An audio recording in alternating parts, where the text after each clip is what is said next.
एक हिस्सा है भारत का जो सबसे महत्व का हिस्सा है, जिसको हाईटेक कहा जाता है, उच्च तकनीकी कहा जाता है, उसमें कभी कोई विदेशी कंपनी इस देश में नहीं आती। मैं आपको नाम लेके बताऊं, सैटेलाइट बनाना हाई टेक्नोलॉजी का काम है, बहुत कठिन टेक्नोलॉजी होती है, बहुत क्लिष्ट टेक्नोलॉजी होती है, बहुत कॉम्प्लिकेटेड होती है। सैटेलाइट बनाना आसान काम नहीं है, लेकिन सैटेलाइट बनाने के लिए आज तक इस देश में कोई विदेशी कंपनी नहीं आई। आपको सुनकर हैरानी होगी, भारत देश ने अपना सबसे पहला सैटेलाइट 1975 के साल में छोड़ा था, जिसका नाम था आर्यभट्ट। तो आर्यभट्ट 1975 में हमने अंतरिक्ष में छोड़ा, और उसके बाद हमारे 20 सैटेलाइट अंतरिक्ष में गए हैं, और अभी लेटेस्ट हम तो दूसरे देशों के सैटेलाइट भी अंतरिक्ष में छोड़ने लगे हैं।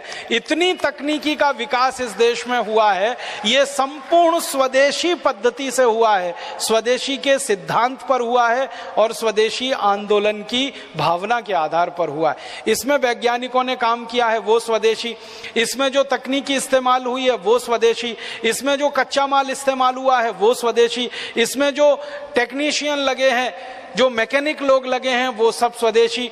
इनको छोड़ने के लिए अंतरिक्ष में जो काम हुआ है वो भी हमारी प्रयोगशालाएं स्वदेशी, इनके नियंत्रण का काम होता है वो भी प्रयोगशालाएं स्वदेशी। तो ये सारा कुछ स्वदेशी के सिद्धांत पर आधारित है सैटेलाइट के क्षेत्र में हमारा काम।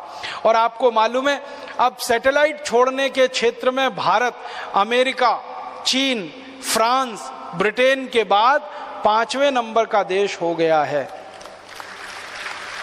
एक जमाने में ये देश हमको चिढ़ाया करते थे कि भारत का सैटेलाइट अपने देश में से छोड़ने की अनुमति नहीं देते थे।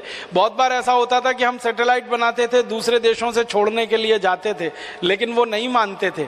अब तो हमने अपने देश में ऐसे स्टेशन विकसित किए हैं। श्री हरिकोटा ऐसा ही इस देश का बड़ा विशेष केंद्र है, जहां से हम अंतरिक्ष में रॉकेट छोड़ते हैं, सैटेलाइट लेके जाते हैं, और दूसरे देशों के सैटेलाइट भी हमारे रॉकेट लॉन्चर से हम छोड़कर आते हैं। इतनी तरक्की और इतना विकास इस देश में हुआ पिछले 30 वर्ष में, तो सिर्फ स्वदेशी की ताकत और स्वदेशी के सिद्धांत पर हुआ है। एक और उदाहरण देता हूं, मिसाइल